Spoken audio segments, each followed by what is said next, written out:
can start now. My name is Christian Hobel, I'm from the Center for Medieval Literature, as does our speaker today. Shazia Jagot is a postdoc for some time still, I would say. She has just been off her job at the University of Surrey in England, but she's still with us, luckily, and we'll talk about Astrolabes and Automata, and that it goes very much together with the research in general, which deals with the use of and understanding of Arabic, Islamic science and knowledge of science in European literature, in English literature, and in Chaucer specifically, I think I can say. Yeah. So please, Chelsea. Thank you very much. Thank you all for coming, and thank you to DS for inviting me to come and give a talk this afternoon. As you can see from the title, my paper is called Medieval Machines, Astrolabes and Automata in the Global Middle Ages. But I'm going to begin this talk on medieval machines with the writings of an English poet. And I do this because I am primarily a researcher in medieval literature in its more traditional sense, so really poetry and prose. And my research at the moment is focused on the writings of Geoffrey Chaucer. So I thought it was only appropriate that I try and give you a little bit of poetry. Now, you may have heard of the name Chaucer. He is a canonical literary figure who gained the cliched reputation of the father of English poetry in the Middle Ages, and this is my favourite image of him, Lego Chaucer, that I use all the time. And in the timeline of literary history, Chaucer comes just before Shakespeare, and he was certainly an influence for the bard himself. Now, Chaucer is writing in the period of the time known as the later Middle Ages, so really towards the end of the medieval period in the later 14th century, so just before we move into the Renaissance and the early modern world. And just for those of you who don't know, the medieval period itself is designated roughly to start in the year 500 and end around 1500, so around 1,000 years of history. And these are, of course, rather arbitrary markers, but just to kind of give you a sense of the scope of historical time that we're dealing with. And I'll be going back and forward through this chronology a lot in the next 25 minutes, so just keep in mind we are talking about a large expanse of time. And I also like to warn you that we are beginning with poetry, so there's lots of words to come before we move on to technology. Now, Chaucer is most famous for his collection of tales drawn together in a frame tale narrative known as the Canterbury Tales. And it's an extract from one of these that I want to begin with. And this is one of Chaucer's unfinished works known as the Squire's Tale. And the Squire's Tale is set in the Mongol kingdom of a place called Sarai, which historically is a walled city near the Volga River. And in this tale, Chaucer provides us with a description of a magical flying horse, which is presented to the Mongol king by a knight who is welcomed at his court. Now, I'll be reading from a modern English translation of the tale, but you can see from the first line of this slide, Chaucer writes in a form of English known as Middle English, but I won't inflict that on you today. I'll just read out some modern English. And in this tale, Chaucer tells us that this horse is a steed of brass that easily and well can, in the space of one natural day, so 24 hours, take you wherever you desire. He says it can bear your body into every place to which your heart wishes to go without harm to you, through foul or fair, or if you desire to fly as high in the air as does an eagle when he desires to soar, this same steed shall bear you evermore, without harm until you be wherever you wish, though you sleep or rest on his back, and return again with a twisting of a pin. So the horse seems at first glance to be simply a magical supernatural creature. It can take you wherever you wish to go, however you wish to get there, within a short space of time. Now, the notion of this speedy translocation is considered to be a form of magical mastery, and indeed that is the reaction it garners from the common people within the tale who see it. They wonder, how does it work, and does it come from the supernatural supernatural world. Chaucer goes on to write that this horse of brass cannot be moved. It stands as if it were glued to the ground. No man there can drive it out of place, despite any contrivance of windlass or pulley. And the reason why? Because they do not know the craft, and therefore in the place they have it left until the knight has taught them the manner to remove him, as you shall later hear. He goes on to say that for the people, nature nor art could him not amend to any extent, as all the people believed, but evermore their greatest wonder was how it could move, and yet it was of brass. It was from fairyland, as it seemed to the people. The common people then are stunned. The horse is large and broad and completely immovable. Neither a pulley nor a large haul, which is this word windlass, that is used for ships, can move it. Neither by art nor by nature, so neither by natural means nor the artificial, can it seem to change or amend. Only the knight, it seems, is able to manipulate it, and he's the only one who can teach the people the secret, the craft, as he calls it, of how it works. The people, Chaucer tells us, think it must be from fairyland, from the magical, supernatural other world. Chaucer here then is following an earlier literary tradition that contained flying magical horses, but he makes some significant changes that make us realise that he's adapting this tradition into a more scientifically and technologically astute one. For instance, the horse he describes is not made of wood, as would be expected in such a poetic description, but of brass, a metal alloy made of copper and zinc, and this is repeated several times throughout his description, and it also seems to be an element of confusion for the people. If we see in that line how they're wondering how it could move and yet was of brass. You know, it's almost like, but how is that possible? It's made out of brass.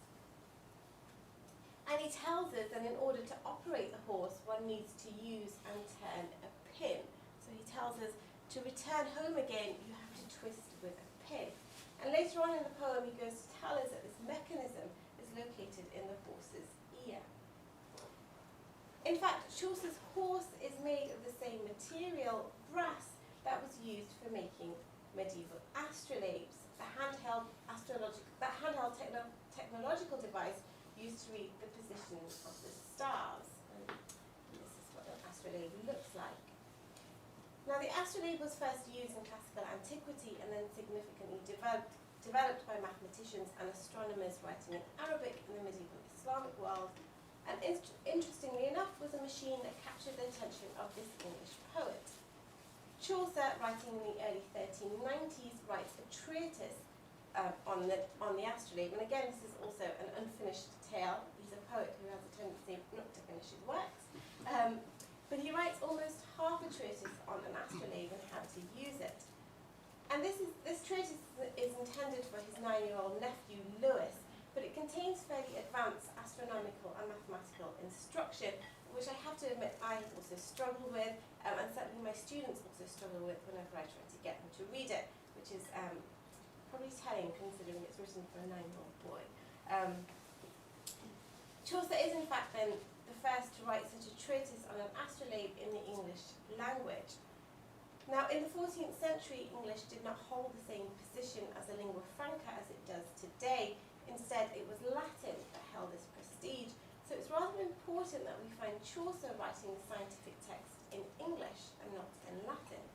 And it shows that he's both interested in and familiar with the technology of the period. And indeed, this image, which is called the Chaucer astrolabe, is an image of an astrolabe that's held currently in the British Museum in London, and it's thought to be the very machine that Chaucer looked at and modelled his own treatise on.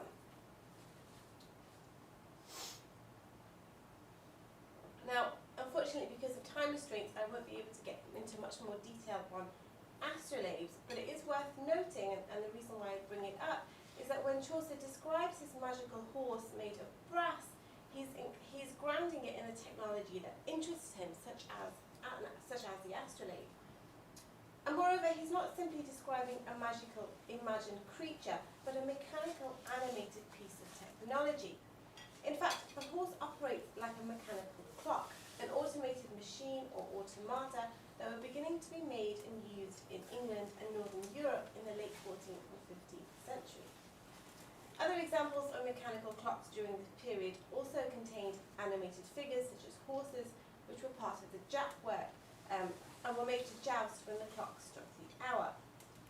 And we can see a similar but slightly later example of this kind from the 16th century, which can be found in Roskilde Cathedral. And many of you may have seen this, and you may be aware that if you go when the clock strikes the hour, the mechanical figure of St. George will pop out and slay the dragon. And unfortunately, I don't have an image for this, but you can imagine it.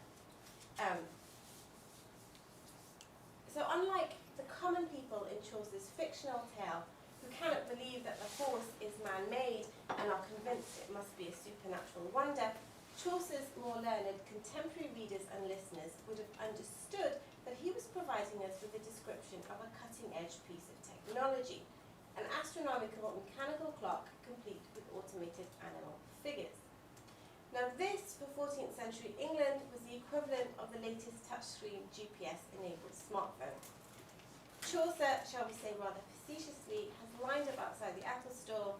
He's bought his new iPhone, which is that, and is now reviewing it online for all his friends to read. But at this point, again, you might be wondering, why on earth have I begun a talk on medieval machinery with a piece of fiction and supernatural magic? Chaucer is, after all, imagining another world, and this may be affirming any images you may have of the Middle Ages as simply full of the supernatural, which of course is not true and something that I'll hope to demonstrate. Chaucer has constructed a literary machine, but one which purposefully hinges between the mythical and the marvellous, and the factual and the real. And this is really fitting for his position as an English writer at the end of the Middle Ages, and this is a point I'll come back to later on. Instead, for the moment, let me answer my own question. So why have I begun with a piece of fiction?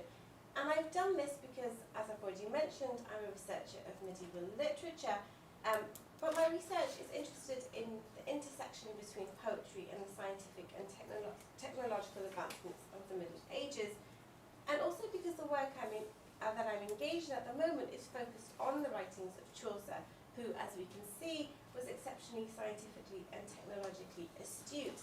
And this is particular for a poet who is thought to have had no formal university education. Now, my interest in literature and science is not a form of science fiction, so it's not medieval Star Trek or Star Wars, unfortunately. Instead, I'm interested in the way that poetry uses ideas that are rooted in science and technology of the period in creating something like this literary mechanical brass steed.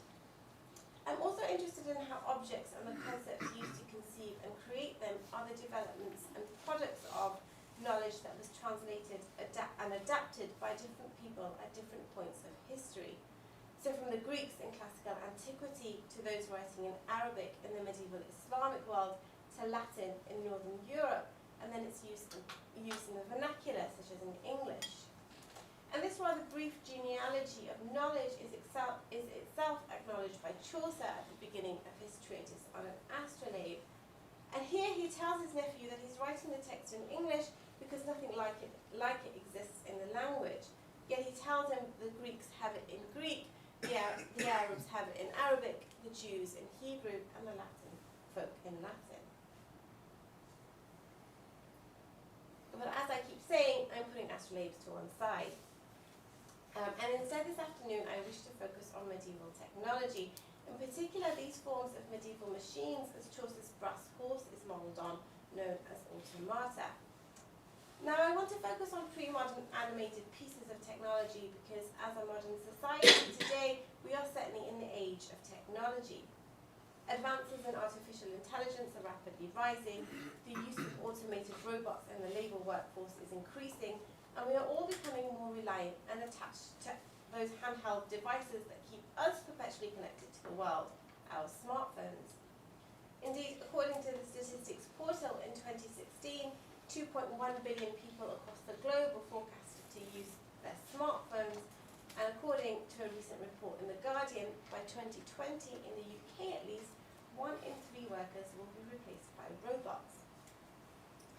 technology then, we can all agree, is integral to and is becoming integrated into our modern day lives and is widely considered to be the marker of our modernity.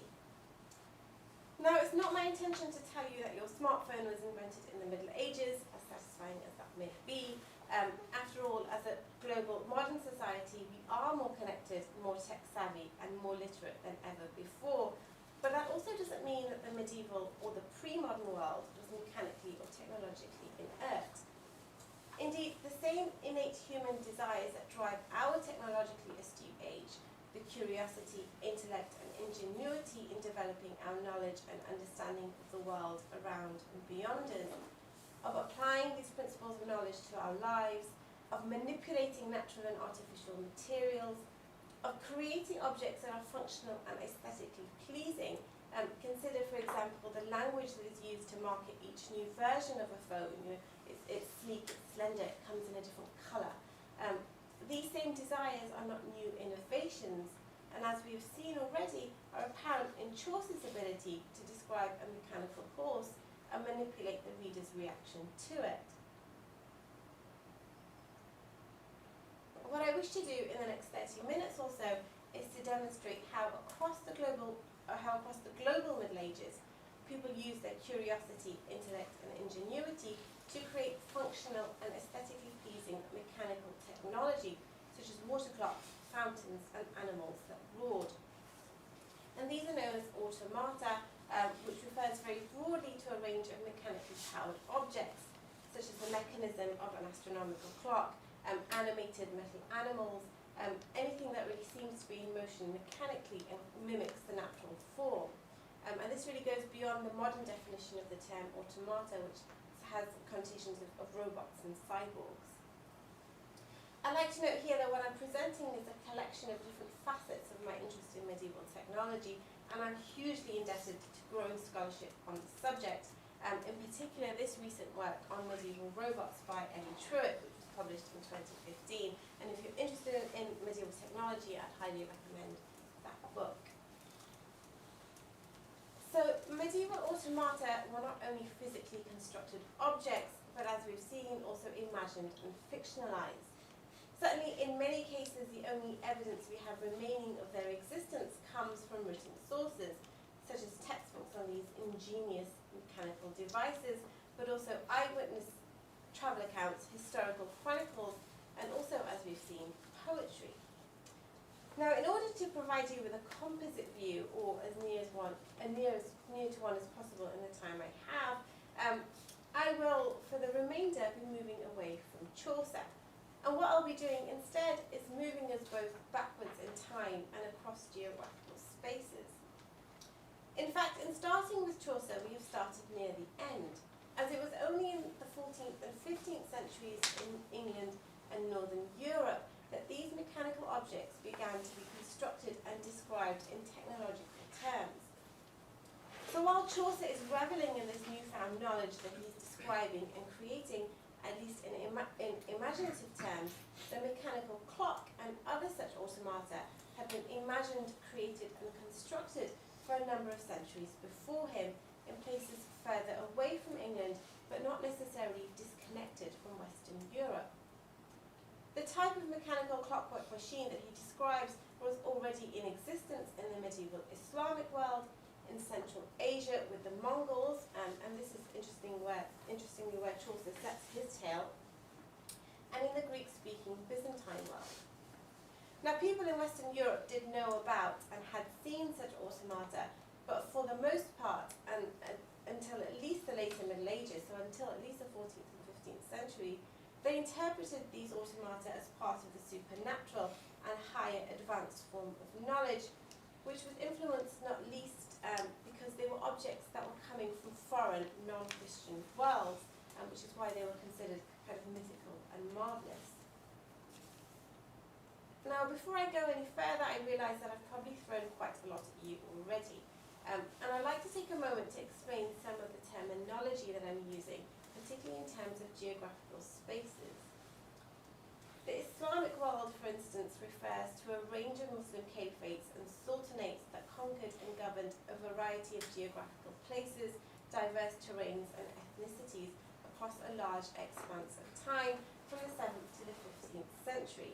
And this can take us anywhere from the south of Spain to Egypt to Baghdad, but also to Central Asia, which was the home of the Mongols during the 13th century.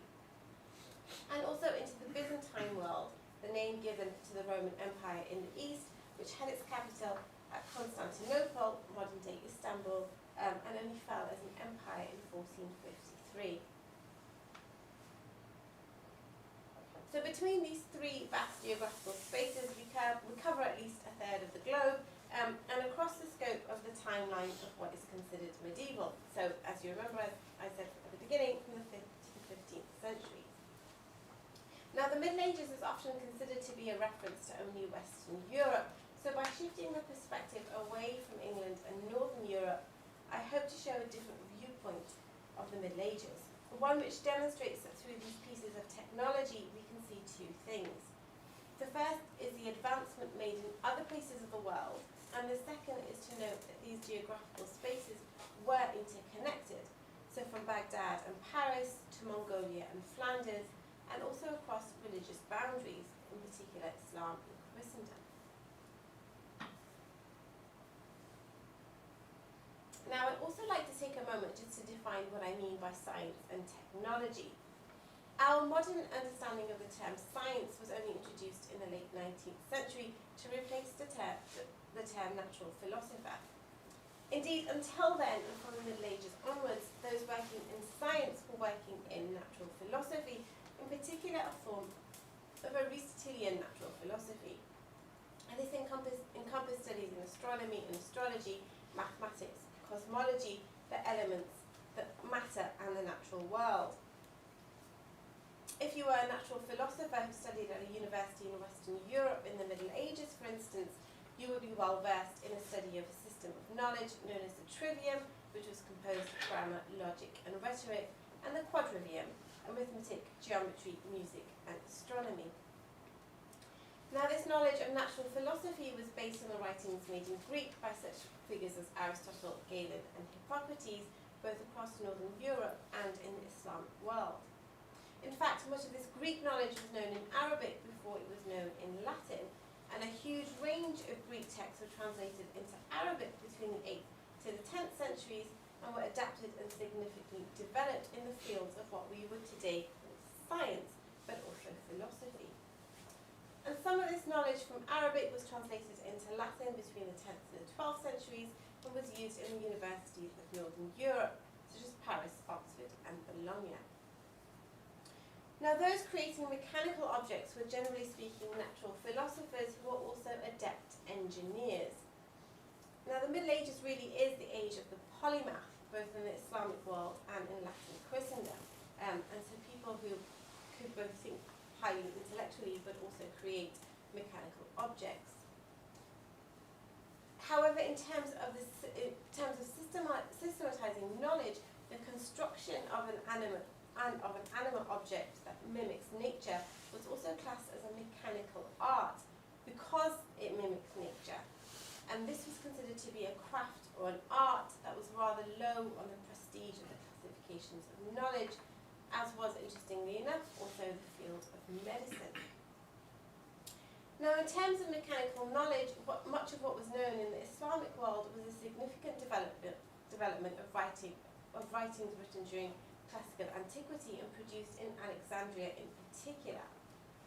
It's in Alexandria that we find some of the earliest examples of such machinery by figures such as Philo of Alexandria, who created mechanical chirping birds, and Hero of Alexandria, an engineer who wrote a text on how to make automata. Such texts on how to construct machinery and others similar to them were known in the Islamic world because they were translated into Arabic from the 8th century onwards. And it's only really in the 15th century that these Alexandrian texts are translated into Latin in Western Europe, which gives you a sense of the gap in knowledge between these two geographical spaces during the Middle Ages. Now, to get to the automata themselves, there are three objects that I would like to focus on for the rest of the talk. Taking our lead from Chaucer, but moving to the medieval Islamic world, we'll first look at a mechanical clock, in particular a mechanical elephant water clock, which was produced in the al-Jazari. The second is a mechanical water fountain that is thought to have existed in Mongolia, and which we know of through an eyewitness account written in Latin by a traveller from Flanders. And the third is a standing object, a metal sculpture known today as the Pisa Griffin. Each of these objects demonstrate the varied scope of medieval machines, and I wish to focus on different aspects of each of them to give you a sense of not only how varied automata are in the Middle Ages, but also how they were perceived and received.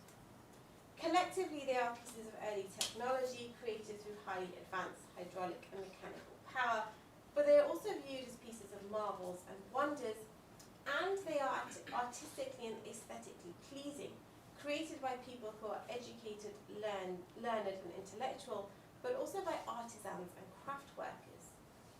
Again, I'll repeat that everything I'm presenting to you today is largely indebted to other scholars in the field of history of science and technology, and also art history, which shows you how, from a disciplinary point of view, these objects can garner multiple interests and interpretations.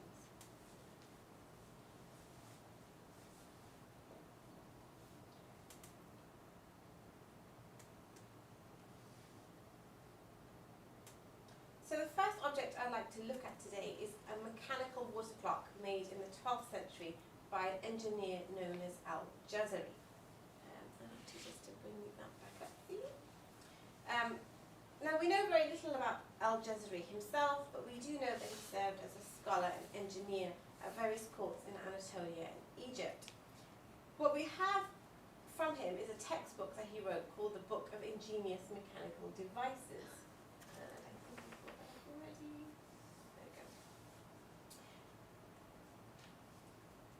And this book exists in a number of manuscripts now housed in collections across the world. And this image that we see here is from one of the manuscript pages that you can find in the David collection in Copenhagen. Now, al-Jazari's book has been defined by the historian of science George Sarton, and I quote, as the most elaborate of its kind, and may be considered the climax of this line of Muslim achievement. Now, al-Jazari is not writing in a vacuum, and nor is he the first to write a textbook on mechanical objects. His work builds on writings, experiments, and other automatic machines that were constructed earlier in the medieval Islamic world. Now, the most well-known text besides al-Jazari's also goes by the title of the Book of Ingenious Devices, and it was written by a group of scholars and engineers called the Banu Musa, three brothers who came from the family of Musa. Their book on ingenious devices was published in the year 850 and had designs for over 100 ship vessels and automata, including, and I quote, 7 fountains, 4 self-trimming lamps, which I'm not quite sure what that refers to, an automatic musical instrument, a gas mask for approaching polluted wells, and a mechanical grab for excavating in the beds of streams. And I assume this is a kind of a litter picker, one of those long things that you can pick out your crisp packets on. For each of these inventions, the Banu Musa included a description and an instruction, including a diagram and a drawing. Now, as Ellie Truitt notes, and I quote, these were produced by a sophisticated, if empirical, use of the principle of hydrostatics, acrostatics, and mechanics. The components used included tanks, pipes, floats, siphons, lever arms balanced on axles, taps with multiple borings, cone valves, racks and pinion gears, and screw and pinion gears. So really forms of mechanics. But the Banu Musa were not the only ones creating such inventions in the medieval Islamic world. We also have a description of a mechanical water clock that travelled from Baghdad to Paris in the 9th century. Now, this clock was given to Charlemagne, ruler of the Carolingian Empire, which occupied much of Western Europe in the late 8th and early 9th century, and it was a gift given to him by the Muslim caliph Harun al-Rashid, who was the ruler of the Abbasid Caliphate in Baghdad. Now, this gift of a water clock was recorded by a historical chronicler at Charlemagne's court, and I couldn't find an image for it, but I have some words instead, so you can imagine it in your mind. And this is describes it. He said it was marvellously contrived by mechanical art, on which the course of the 12 hours was marked by a clepsydra with the right number of little bronze balls, which would fall into a basin when the hour was complete and make its sound. This clock also had the same number of horsemen, and they would, through 12 windows, come forth at the end of the hours. With the force of their exit, they would close the proper number of windows which had before been opened. So the mechanism of a clock was propelled by a hydraulic system operated by a number of balls, which would force animated horsemen to come chirping out of windows. And it's described as marvellous. It says it's marvellously contrived. It's a piece of wonder, because at this time, in the Carolingian period, they're still using sundials. You know, this is a real piece of advanced mechanism. Now, this form of water clock, this clepsydra, is superseded in the 12th century by the one created by Al-Jazari. Now, Al-Jazari's water clock, elephant water clock, and this is a drawing of it, stands at 7 meters high. It's grounded by construction of an Indian elephant, upon which sit two men, one of whom is called a mahout, the one who drives or rides the elephant, another a scribe. Upon this we see two dragons and falcons, and sometimes they're considered to be phoenixes, but people interpret the image differently. A bird, a Persian carpet, and a turban figure, this man who sits on the balcony. Now, the clock works using a hydraulic system that can tell you whether it's either half past the hour, so 30 minutes past the hour, or at the hour itself.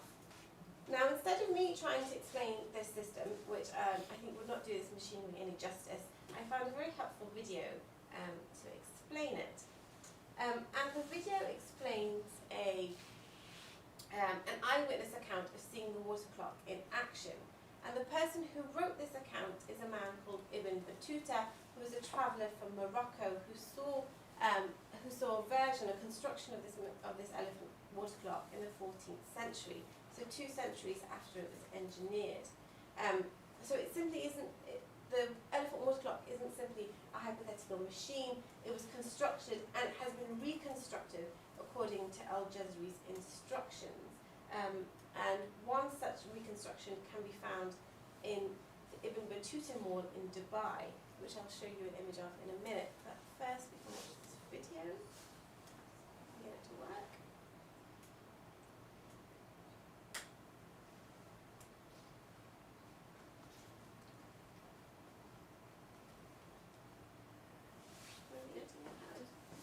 Sorry.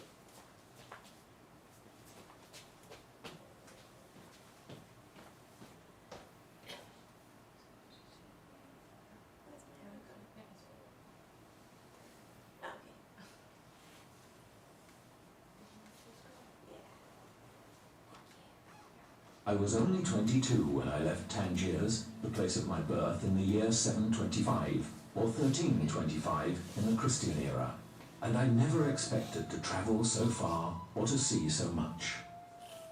Nor did I fully realize how much of the globe is covered by our Muslim caliphate and the great prosperity and peacefulness of the civilization therein. At this time, our philosophers and scholars excel all others in the quality of their writing, our engineers and architects in the beauty of their buildings, our scientists and inventors devise the most clever creations. But of all the wondrous man-made things I saw, few delighted me so much as the ingenious elephant clock, which you see before you now. Is this a clock, you ask? How does it tell the time? How does it work? I will tell you now.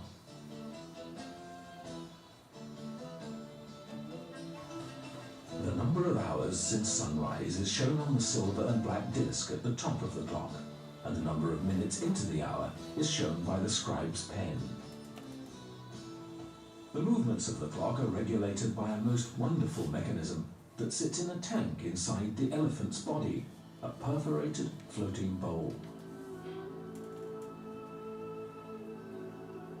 There is a small hole in the floating bowl that regulates the speed at which it sinks. As it slowly submerges over half an hour, it tugs via a system of pulleys the scribe and his pen. When it is completely submerged, the bowl quickly tilts, sinks, and triggers a more dramatic sequence of events. Inside the cupola at the top of the clock, a channel of balls is tilted so that a stopper is lifted to allow one to fall, hitting a fan that turns the phoenix. The ball then drops out of one of the falcon's beaks into the serpent's mouth. As the serpent falls, rotating around its pivot, the weight of the ball tugs a rope that resets the bowl back to the surface of the water. The ball drops again into a vase that triggers the mahout's mallet and hits a cymbal, which sounds the half hour. As the ball collects in a trough, the float begins to submerge again, and the whole process repeats itself with subtle adjustments for the second half of the hour.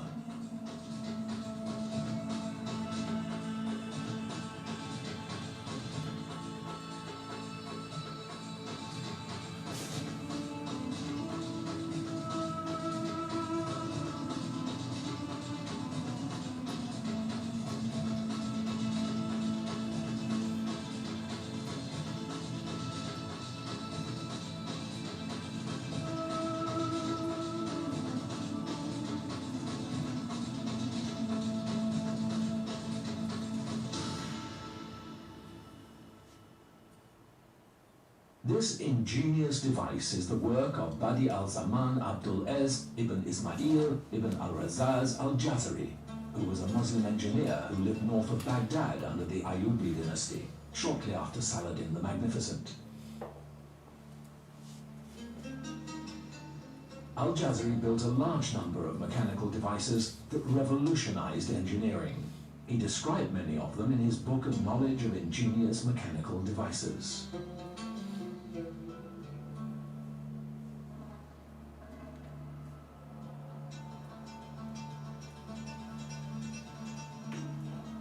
In the elephant clock, he used an Indian elephant, Chinese serpents, Arabian architecture, and Greek water technology, thus expressing the universal and equal nature of Islam, a fact that I have been fortunate enough to discover in my own travels.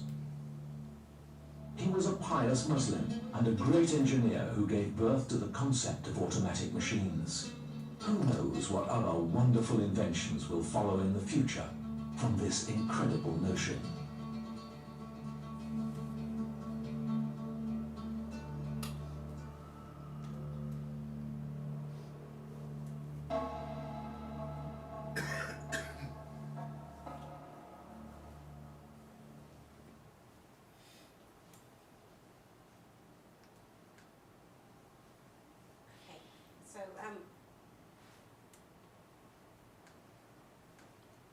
That I think was a much better explanation than I could have given. You can see that it's a hydraulic water machine, and that Al-Jazari provides us with such exact ways of constructing it that it has been reconstructed. And this is a reconstruction of it in a mall in Dubai, and there's a number of other ones as well that have been done. I'm not sure if they actually use it to tell the time, but it is there. So the water clock is a fully functioning hydraulic machine that contains kind of these animated people and animals. So the symbol drops and tells us, the bird at the top moves, the man goes forward. And all of these figures are made out of brass, and this is the same metal that Chaucer, for instance, so pointedly observes in those used for his magic horse. Now, in Ibn Battuta's description, you might have noticed that he describes it with wonder, and is also very kind of almost form of propaganda in telling you what a pious Muslim Al-Jazari was. But he's also tells you he's also looking at this in terms of scientific incredulity. He understands it as a mechanical, technical machine that is engineered and that uses the principles of natural philosophy to work.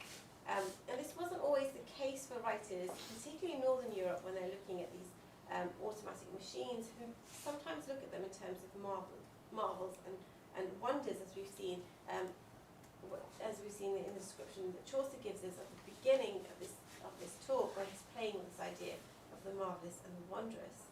And in turning from this one eyewitness account, I want to move to another that describes a second object, a mechanical water fountain. And this eyewitness account is also made by a traveller like Ibn Battuta, but the traveller in question is writing in Latin and is from Flanders, the northern part of Belgium. And this traveller is called William of Rubruck, who lived between 1220 and 1293 and was part of the Franciscan order. And like many who were part of the medieval mendicant orders, either the Franciscans or the Dominicans, William travelled to different parts of the globe on missionary purposes, and he documented these journeys. And he's known in particular for his journey into the Mongol Empire. He visited different Mongol Khans, including travelling to the historical walled city called Sarai, so the very same as Chaucer's fictional Mongol king. And in 1253, William sets out to visit the Great Khan at a place called Karakoram, which was the capital of the Mongol Empire during the 13th century. And Karakoram is near the Orkhon River Valley in central Mongolia. And while he was here, he saw and he documented witnessing a water fountain that had been constructed for the Khan. And this is a reconstruction of this water fountain in Karakoram. This water fountain was in the shape of a tree, and it was made out of silver. At the base of the tree were the construction of 4 silver lions, and these lions contained a spout at their mouths that enabled milk to pour out of them. Now above these 4 lions were 4 serpents who tailed across the tree, and these 4 serpents also each had a different liquid spout out of its mouth, either wine, milk, honey, and mead. Unfortunately, I don't have a video to show you as to how this works. So you'll have to make do with this image. But William does describe the fountain, and he says that between these 4 conduits in the top, William, and this William he's referring to is a Parisian man who was in Mongolia, who William of Rubruck constructed this fountain. So this William made an angel holding a trumpet, and underneath the tree he made a vault in which a man can be hid. And pipes go up through the heart of the tree to the angel. In the first place he made bellows, but they did not give enough wind. Outside the palace is a cellar in which the liquids are stored, and there are servants all ready to pour them out when they hear the angel trumpeting. When the drink is wanted, the head butler cries to the angel to blow his trumpet. Then he who is concealed in the vault, hearing this, blows with all his might in the pipe leading to the angel, and the angel places a trumpet to his mouth and blows the trumpet loudly. Then the servants who are in the cellar, hearing this, pour the different liquids onto the proper conduit. So William describes this in terms of human agency. You know, it's these people these 4 servants who are scrambling around in the cellar, pouring different liquids into the mouths, for them to come out the mouths of these serpents. But he's interested in how it works mechanically, which fits in with the ideas of marvels and wonders in the 13th century.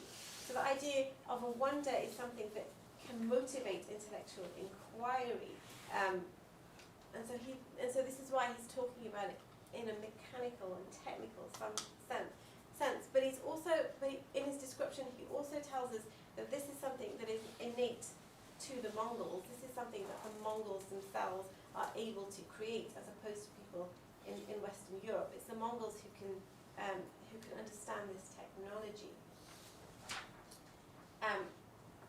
Now my final example differs from these first 2. And my final example is a metal sculpture known as the Pisa Griffin.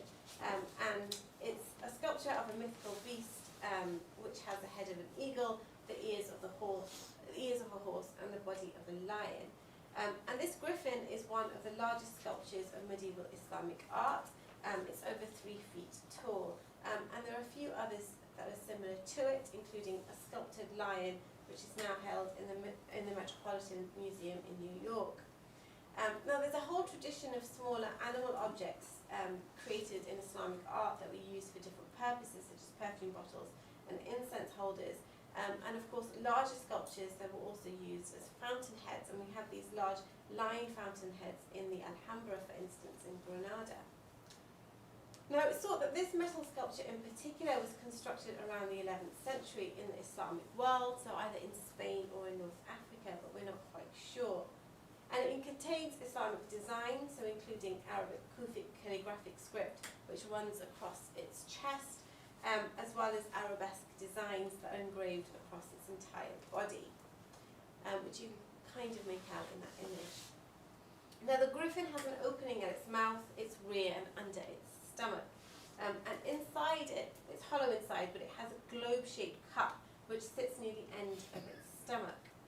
Now, this metal sculpture somehow found itself in Pisa around the 12th century, and had for a very long time sat on top of the cathedral. But for a very long time it perplexed people, and in particular it perplexed Islamic art historians who couldn't figure out either how it arrived in Pisa, when it arrived in Pisa, and what its purpose and function was.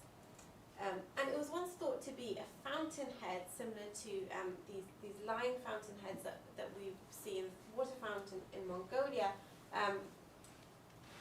but it was very strange to find a fountainhead on top of a cathedral. And very recently an art historian has theorized and determined that it is in fact a sculpted automata, as when it sat on the top of the cathedral and a gust of wind blew through the hole that's in its rear that comes out, and the hole that's at the top, the griffin actually roared. So it's a mythical beast that roars.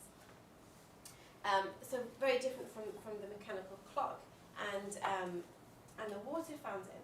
But I hope that in the last 45 minutes I've given you a kind of taste of the range of medieval machines that existed across the Middle East, Central Asia, and in Northern Europe, that were both physical objects but also objects that were imagined and fictionalized.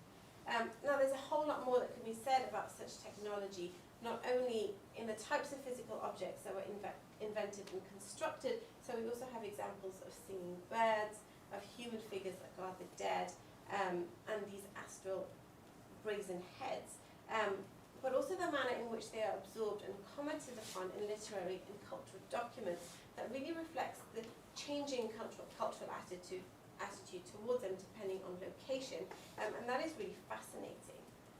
These automata, I would say, occupy a liminal position, particularly in Western Europe, where it took a really long time for the mechanics and technology to be divorced from the ideas of the supernatural and magic.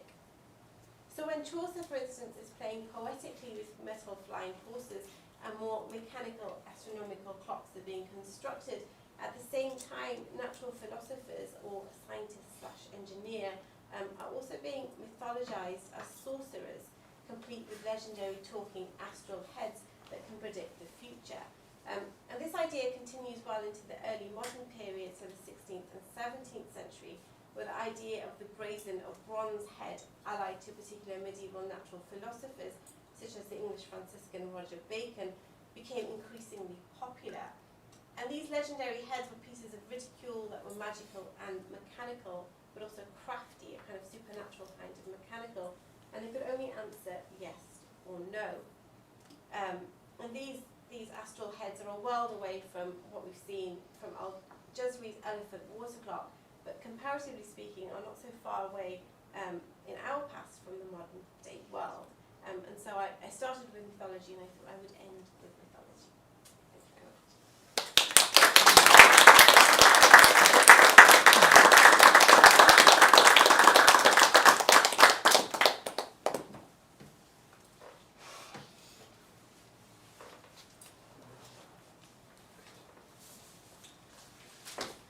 Questions, comments?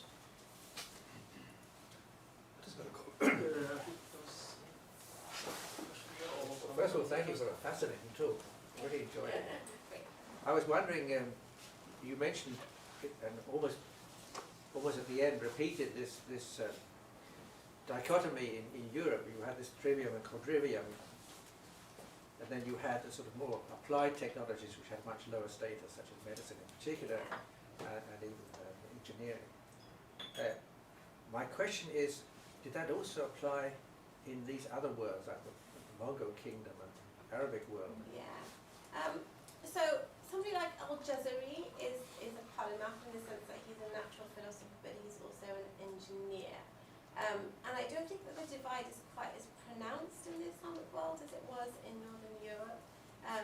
And that's something that you really see in the later, so in, say in the 16th and 17th century, where the supernatural, really, you know, the medieval world is really starting to become aligned with the supernatural. So I think perhaps it is something more specific to The European. the European world. This idea of the mechanical arts comes from somebody who comes from a text called the Didascalion by Q of St. Victor, who's writing in the 12th century, and he categorizes these pieces of knowledge. And he says that there's this idea of the mechanical arts and engineering and medicine as part of this.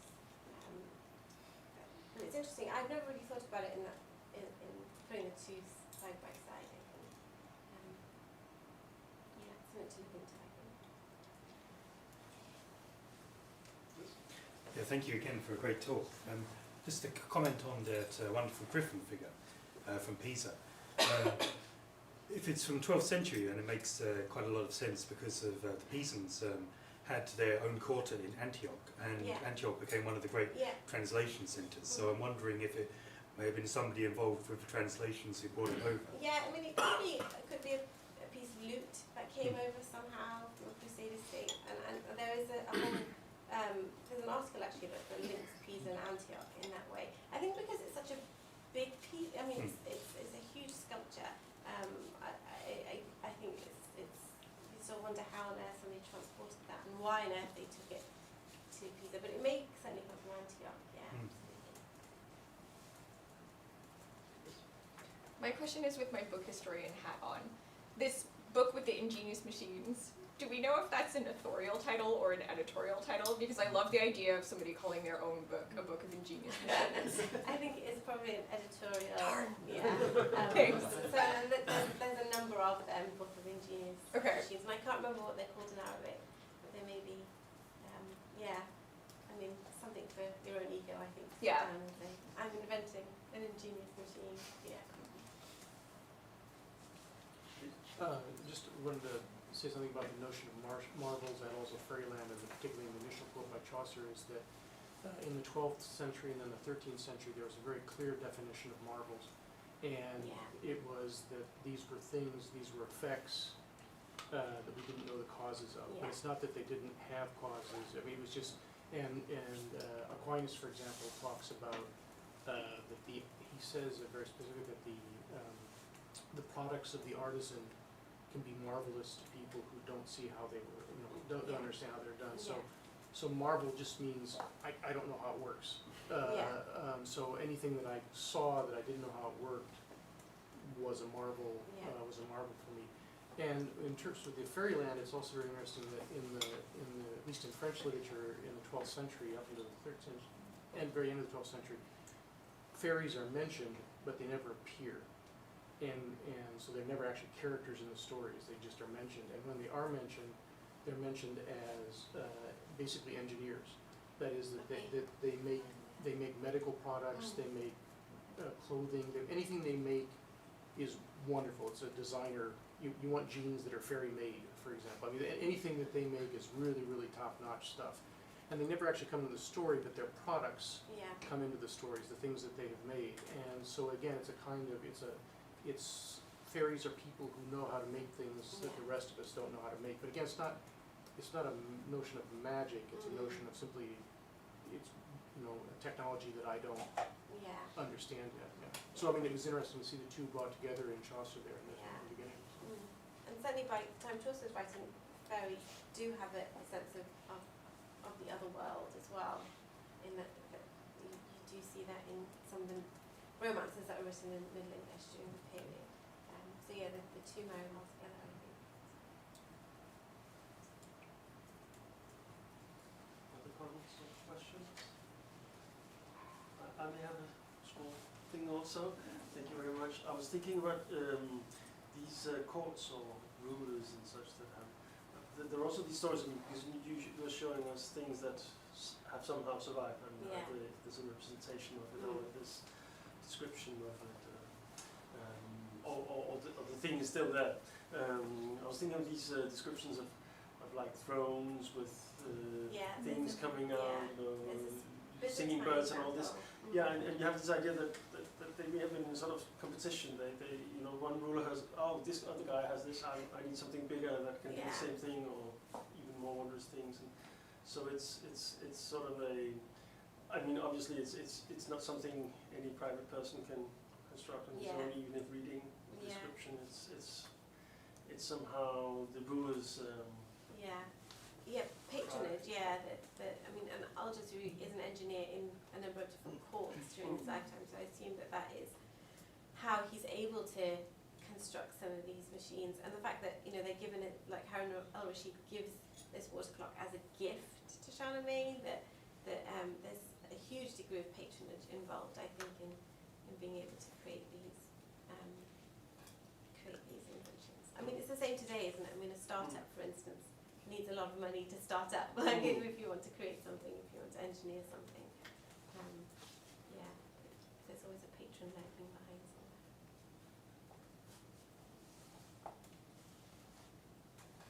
Other questions, comments? Okay, I think we should thank Shazia once again.